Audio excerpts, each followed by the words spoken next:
Leopard geckos are only desert animals and need bone-dry conditions.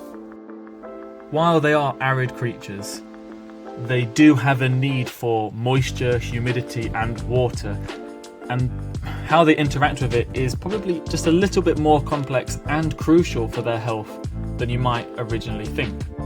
Today I wanted to talk about how moisture and hydration play a vital role in looking after your leopard gecko's health.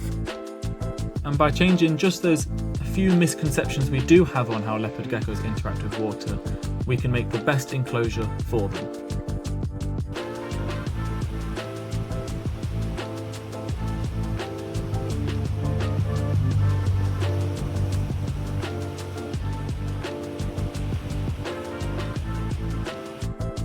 Let's start by talking about humidity. In most setup guides for a vivarium for a leopard gecko, they always talk about having a humid hide. And it is vitally crucial for them to have. It helps them with shedding, it helps them find somewhere settled, it gives them a bit of choice. But really, how important is it, and what sort of humidity levels should it be at? So what you're looking at now on the screen is Chusi's hide. This is a humid hide, but not only that, it's her main hide. This is where she will spend most of the time. In fact, when I'm calling her, this is where she'll be. So this is in the more tropical area of her vivarium. So the substrate itself is coconut fibre with a little bit of sand towards the centre blended in. But what is the humidity level inside her humid hide?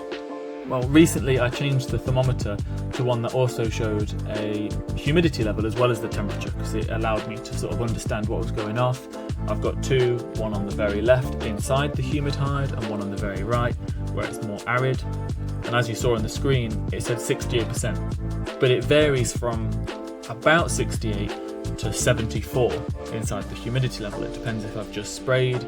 I also try and increase it if she is close to shedding. So when her scales go a little bit grayer, when she's a little bit more hidden, that's when I'll try and add the humidity level a bit up for her. The primary benefits for a more humid hide is to help with shedding. So with a proper humidity, it helps prevent stuck shed, especially around the toes and the eyes, where it could really lead to some serious health issues. But I know it works so well. I know keeping that consistent humidity is because here is the closest I can get of footage for her almost shedding, and she's slightly grey. And then I'll come back in a few days, obviously I'm checking on her daily, but I'll come back and it's gone. I've only really seen her actually shed where the loose skin is on her twice, and I've had her for almost 3 years. And the second benefit to having a more humid hide or a wetter side is with drinking. I hardly ever see Chusi drink from her water dish. In fact, I think she's only ever done it when accidentally walking through it. She's not even aware that it's there until she's put her face in it. But as you can see on the screen, this is where I see her drink. I'll spray her hide in the morning and she'll come out, and this is what she's like. She wants to drink off the rock. She wants to show off that pink tongue, and it's adorable, which is always great to see. But this is how she wants to drink. This is how she gets her hydration. She enjoys having them. And I think the misconception about them being desert creatures only is where you could miss out on this crucial bit of interaction.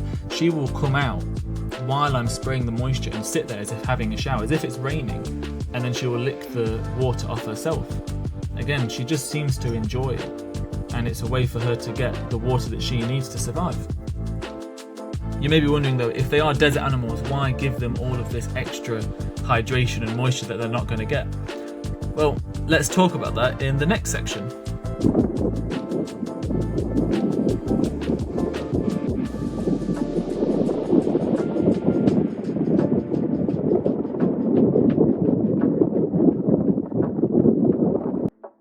The right side of Chusi's vivarium is the more stereotypical setup. It's very dry, there's a sand substrate, there's a basking spot, there's a cool hide, there's a hot hide, there's a water bowl, there's a few decorations, and there is some verticality for her to use, which is great, but this is sort of the basic setup. And that's fine, there's nothing wrong with any of this. Again, the option with there being moisture is for leopard geckos, or for Chusi, to have choice, for her to have the ability to go somewhere and for it to be different and for it to benefit her depending on what she needs. Even though this side looks simple, or it might be a simpler setup than on the left side, it still gives her choice and variety, and that is the point of all vivarium builds, that we should be providing vital gradients of temperature, lighting and space. But this does sort of lead us into a crucial part about their natural habitat, that the term desert animal can be misleading. And while they can be found in very arid regions, their natural environments in places like Pakistan, Afghanistan and parts of India, they're not uniform. It's not just endless sand dunes. I mean, as cool as it would be if they came from Arrakis, they don't. They inhabit rocky, semi-arid grasslands, shrublands, and these areas, the temperatures change, especially from night and day. There's different seasons, which will affect the weather, how much rainfall might be coming down. So all of these things put together will show how much of a gradient there will be in their environment. I mean, that's 3 countries, and they go even further.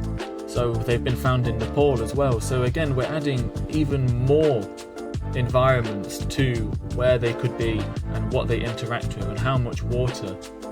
So this basic setup that we have, although it is good and it does keep them healthy, we could be giving them more variety, because that is what they'll face in the wild.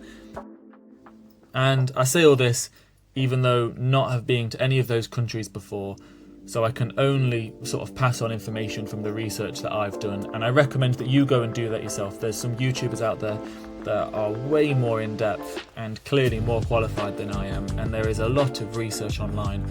Many papers have been written about leopard geckos. Weirdly, there's hardly any images of wild leopard geckos, which I think is odd. But it's just important for us to give them that variety, for them to have the options. But alternatively, we shouldn't just remove those stereotypes. We shouldn't just stop giving them the arid environment.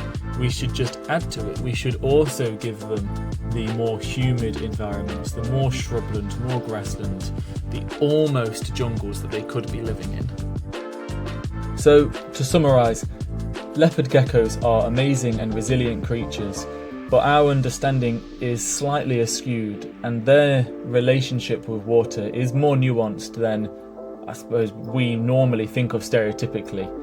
We shouldn't try and avoid humidity. In fact, it's very beneficial. Their natural habitats offer a great variety. And I'd love to hear what your experiences are with humidity and your geckos, so please let me know in the comment section. And if you've got some tips or some feedback that you'd like to give, again, let me know. I'm constantly trying to improve my vivarium. I always want to make sure it's the best quality of care for Chusi, so please, if you have any advice, let me know. If you did find this video helpful, leave a like, possibly subscribe. Let's keep the channel growing so we can all keep improving. But thanks for watching, and I'll see you in the next one.